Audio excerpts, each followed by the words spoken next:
de lo que se goza, ya no se goza como se gozaba ayer, y mañana se gozará menos de lo que se goza. Quiere desaparecer la bomba, también la plena, pero no se va a poder, atacan siempre la suena. Ya no se goza como se gozaba ayer, y mañana se gozará menos de lo que se goza. Ya no se goza como se gozaba ayer, y mañana se gozará menos de lo que se goza.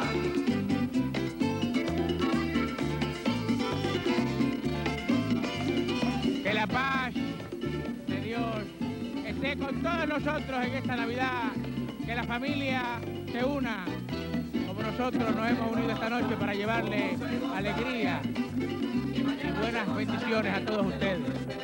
Que Dios me los bendiga y que tengan una feliz Navidad y un próspero año nuevo. Son los deseos de todos los que laboramos aquí. Coffee Sark, el único en su clase.